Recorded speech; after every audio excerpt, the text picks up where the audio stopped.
How's it going? Hmm? Hmm? I like asking, even though this is a one-way conversation. Just respond anyways. I'm not gonna be able to hear you, but just tell me how it's going. Cool. Cool. Well, no, I won't even pretend that this is an actual exchange of any kind. It might be part of why I don't really usually stick to making this kind of a thing a habit, recording myself and putting it up online, because it feels a little bit uh, what's the right word? Self-centered, I guess. It's not really the right. It's not the perfect word, but it seems a little self-righteous that I should be the one to talk, right? But I realize that you can't just see it that way. You can, it's also good just to talk. It's good to get your ideas out and to communicate and to be in a place where you're completely free to just spew shit out of your mouth hole. You know, like I could say anything, doesn't matter. I can then choose to put this out there or not. Either way, I get it out of my system. Good. And in the process, I learn something about myself. I practice communication and flow, you know? Flow state. But yeah, that's that's often been an issue for me for a long time is what right do I have to be the one speaking, to be the one who's listened to, right? I think that's I personally think that's a very important question to ask, and I don't think we should just throw it under the bus as an oh no you know you have the right to say whatever you know just be a go getter go get them anyways, go say whatever you want to say, fuck them all. No, actually question yourself for a second. It's like I forget who said this, some fucking philosopher dude. You know, we got two ears and one mouth. That's the heart of the Dunning-Kruger effect. Is the problem is that the smart people are usually self-conscious or uncertain. I shouldn't say self-conscious. They tend to be more uncertain, so they spend more time listening and questioning themselves, their ideas, their suppositions, their presuppositions, their assumptions, researching, verifying things. While they're doing that, the dumbest among us are overly certain of themselves and are out in public, you know, being very charismatic and saying whatever the fuck they want, and everyone pays attention to them because it's more attractive. And that's you know, that's the problem since the beginning of time. But that's exactly it, is doubt. You know, questioning oneself, questioning our ability to actually know what is true and have you know, be in the right, be correct when we're communicating what is that we are feeling or thinking. I know some people who don't even trust themselves to communicate how they feel. They don't even know how they feel. That's kind of extreme. I don't really spend much time around people like that anymore, but that's something I hear very often. Is I'd ask them, "What do you want?" or "What's up?" You know, how you feeling? And they'd be like, "I don't know. I don't know what's going on." And you know what? I applaud their skepticism, but you know, I don't think that's the most effective way to function at that point. You just kind of say whatever comes to mind at that point. Anyways. But once in a while, questioning how you feel and, you know, your ability to say things with certainty, you know, about how you feel is an interesting exercise as well. You know, if you get cut, if you get hurt, and you feel that pain, why can you say with certainty that that is pain, that you're experiencing pain? Well, it seems pretty fucking obvious, right? But is it really that obvious? I mean, I'm not trying to actually have you question that to any great degree, but it's an interesting exercise nonetheless. All to say, what I really wanted to talk about, and I take fucking 6 minutes to introduce this, is the issue of the unknown, and just how important I really think that is. And it's not saying anything new, the issue, as I said, with Dunning-Kruger, or the Dunning-Kruger effect, or doubt, but still, I feel like this needs to be explored and communicated in better ways, new ways maybe, or ways that haven't been communicated enough, at least. And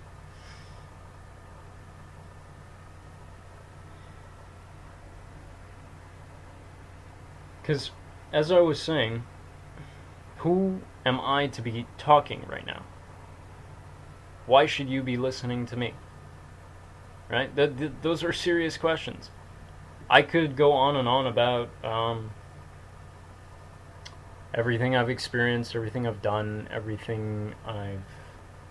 all the things I've discussed, and with who, important people, you know, or whatever the fuck that means. I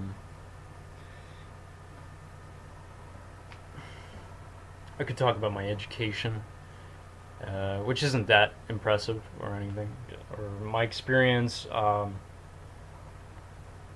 work experience, right? But why, like, where's the line where I say, oh, I studied this, or I did that, where you're like, oh, I should listen to this person, right? Where's that distinction that you make? Because by the way, that it's probably very reflective of what you feel you need to achieve.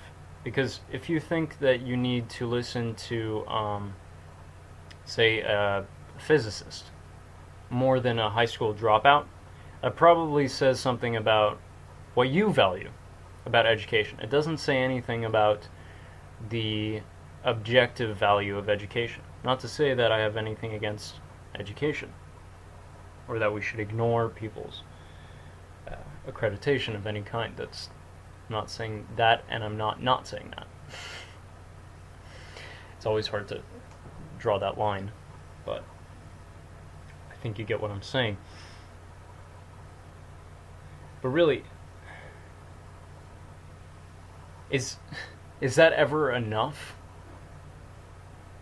At this point, okay, here goes. I'm going to talk about my personal experience, and here, if anything, I'm an expert on my personal experience, right? I think you can acknowledge that. It doesn't matter if you value education and I'm a highly educated person, or you value work experience and I'm a highly experienced person. It doesn't matter if we agree or disagree on the value of any of those. You and I can both agree that you're probably you're probably much more of an expert about your personal subjective qualitative experience than myself, and I am probably more experienced. I'm more of a professional about my own experience than yours. I think that's a fairly factual thing to say. There's still room for debate. That's not a problem. But I'm really trying to narrow down here what is knowable, right? Because in conversation, often I say it a little too often. Less and less, because I become very aware of it. Is I say, in my opinion. I really try to underline the fact that I'm not trying to make universal statements, and that I am open to being questioned. Because I know that this is just my experience, this is my interpretation. But here, what I will say is, in my experience, education means jack fucking squat. Education is a great tool, and smart people will use it really well. Dumb people will use it really not well. You know, it's the way I see technology too, right? It's one of these things. It's not good or bad. What it does is that it amplifies what is already there. It's already what we are. If we're an obsessive person, technology allows us to be that much better of an obsessive person, that much more of an obsessive person. If we are a highly disciplined person, technology aids us in being more disciplined. It's the same thing with education. An arrogant person is facilitated by an education. A humble person is also facilitated by education, ultimately. What it is just an amplifier. So, yes, I would encourage people to pay attention when there's a highly educated person talking, but it doesn't mean that you should take them at face value. There's probably a good lesson to learn from listening to them, but it's not necessarily a direct lesson. It might be a lesson in what not to do. It might be a lesson in what to do. I hope that's clear. That sounded a little vague. Anyways, point is, I'm talking to you through my experience. I'm saying, based on my experience, what I've seen with education, and I can try to be persuasive and give you all kinds of arguments and perspectives to back up what I'm saying, and I might convince you. But keep remembering, I'm just talking from my own experience here. I'm talking out of my ass, in a way. All right? But who knows? Maybe whatever comes out of my ass is gold. So it's not to say one thing or the other. I'm just saying I am a limited human being communicating from where I am at. And it has become such a pet peeve of mine, especially over the last few years, how much communication goes on in the world that seems to almost put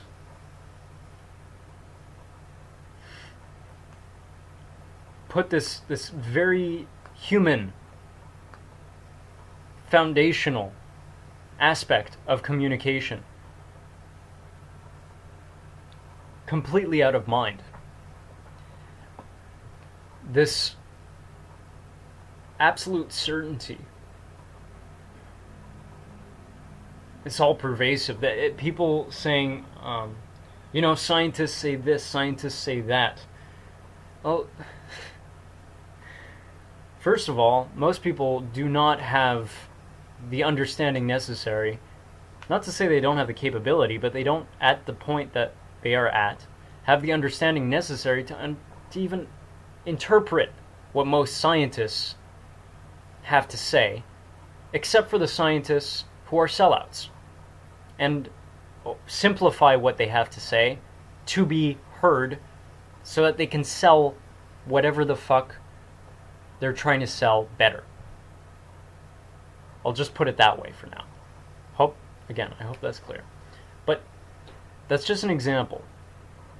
It's this. I mean, people get pissed off at people for saying, "Oh, the Bible said it." Well, yeah, it's just a book. Well, I get pissed off at people saying anything with absolute certainty. At any point, if you're referencing scientists, if you're referencing any news channel, any politician, any individual, any guru, do you have a framework in place with which you can verify these claims? Do you have the resources to do so?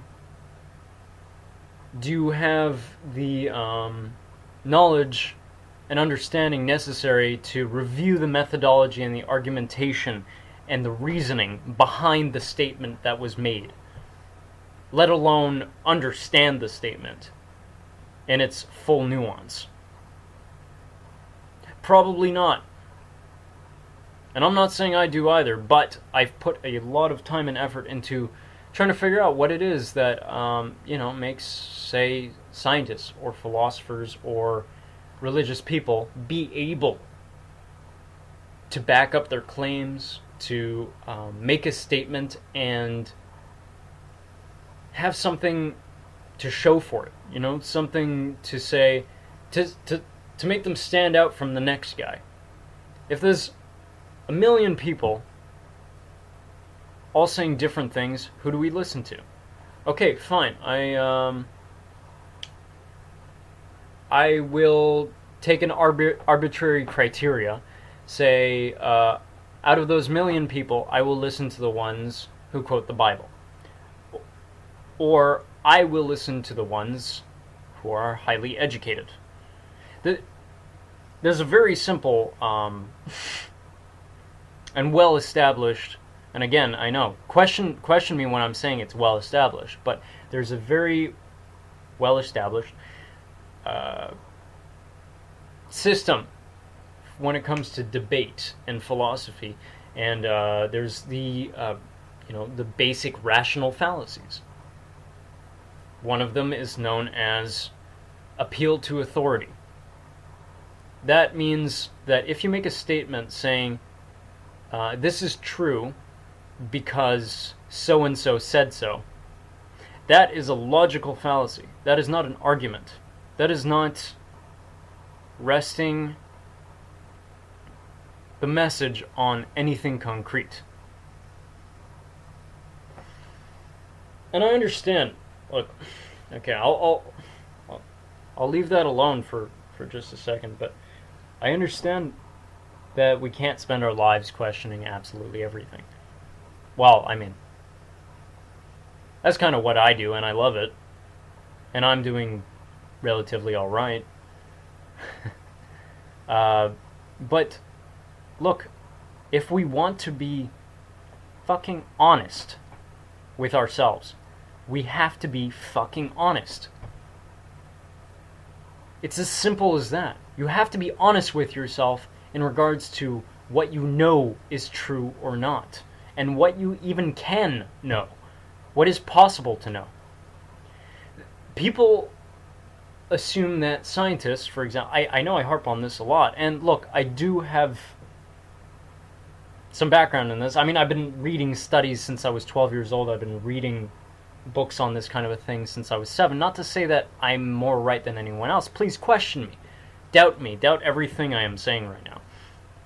But there's this idea that we can figure out a whole lot more than we actually can with science. Like, how would I say this? Like, CERN, the particle collider, the team there, a couple of years ago, they came out with an article saying the universe shouldn't exist. And I've covered this before. I think I did a Church of Logic episode with James about infinite regression. Just look into the Kalam cosmological argument. Ignore the God stuff just look at it for what it is. If we look at how we reason, how we, even compute or function with reasoning, with science, with figuring anything out, it's usually based off of cause and effect, things having a beginning and an end, there being heads or tails to things, right? Well, in the ultimate sense, we actually can't really prove that anything exists, or using the kind of logic that we have, or the way that we tend to think, which is very linear, we can't actually make sense out of anything existing at all.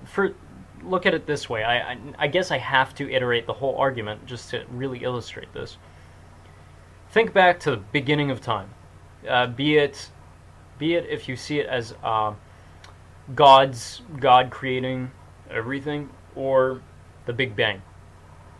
Well, people often ask when they're trying to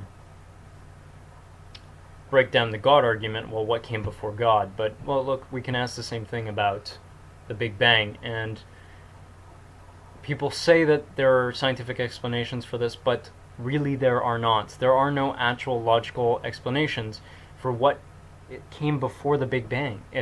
They say, oh, there was no time, there was no space, so then how did something come out of it? That is the definition of magical thinking, of the anti-scientific, anti-reasoning kind of mentality. The idea that something could come out of nothing. How does nothingness... there's no mechanism to nothingness. There's no... It's pure, it's infinite. There's no limitation to it. There's no activity within it or to it. It's not doing anything.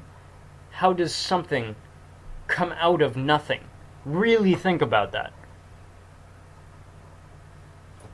I don't know. I think I feel like I could talk forever really trying to hammer this in, but if you don't just sit with it and really think about it, how can something come out of nothing?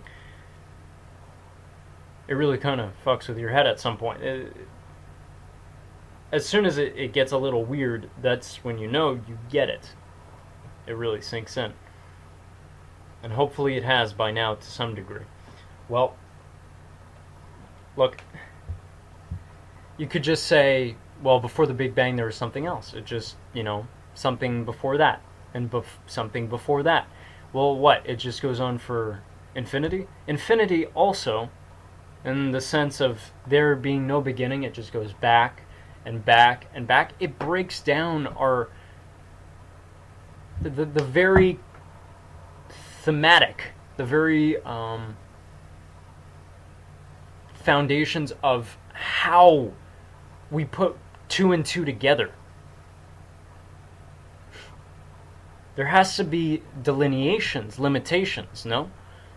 There has to be a line at some point where there was something or nothing, or... Well, science can't explain that. And science can't explain how something could have come out of nothing, and that anything could have happened from then on. So really look around you and realize just how much of a fucking miracle, by definition, by the purest definition of the term miracle, everything is a miracle. Look at that. And then realize, how the fuck can anyone say anything for sure at that point? With absolute empirical certainty. Empiricism itself can't even prove its own ultimacy. Empiricism is the ability, or the measuring of things that through our senses, through our direct experience, right? So let's say I'm sitting on this chair right now. I am experiencing life through a body. Well, to say that the only way to prove anything ever is through empirical evidence, meaning I can only know what is here and now, what I see around me. Well, how do I know that? How can I apply that to everything ever? Right? It's self-defeating. Just to make it clear, empirical evidence is what most of science is based off of. But I always come back to these points, I guess. But really, people overestimate what science is able to do. I mean, just like here, I'll do it again. I will use health as an example. I always do this because it's something I'm very into, and I seem to intuitively use it as a good way to illustrate things. But really think about this, for example. There are a lot of people who claim that we have science claiming that we should eat a certain way, right? That there's, vast epidemiology and meta-analyses showing that we should eat a specific diet. The problem is we actually have to look at the fucking way this was done, right? Well, when you actually look at epidemiology, which is often confounded with science, it is not science, it's preliminary to science. Epidemiology it's data, it's statistics, it's surveys. So they take a population and they give them surveys, they give them these papers to fill out. Sometimes it's, over a period of years, every say month or 2 months or a couple of months or something like that, they have to fill out a survey that says, oh, I ate this much of this, that much of that, I have this pre-existing condition, I have diabetes, or I have, or I'm a smoker, right? And most of the time they don't even include a lot of variables, a lot of lifestyle factors into this kind of thing. And they take all this data and they look at the information, they look at it, okay, well, most of these people die around this age or past this age. The average age of death amongst this population is so-and-so. And they eat this much food. The people who eat that food seem to, say, live longer or have higher or lower incidence of lung cancer or something like that, right? Well, the problem is that a foundational principle in science is correlation does not prove causation. Just because there are firemen at a fire doesn't mean the firemen caused the fire. No, they went there because the fire was there. That's just an example. This is philosophy at its base. And it blows me away that people don't look at this. They just throw around numbers, and there's no regard to how you can actually make certain truth claims. Ultimately, science is not about making truth claims. It's about establishing probabilities within a reasonable framework. And also it's about establishing mechanism. See, that's the difference. So, point is, there's all these claims that are made with epidemiology, right? But then there's all kinds of confounding factors that have been found with epidemiology, like, for example, the healthy user bias.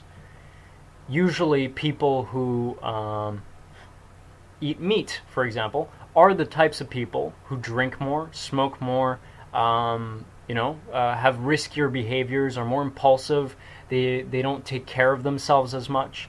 Is it because they eat meat?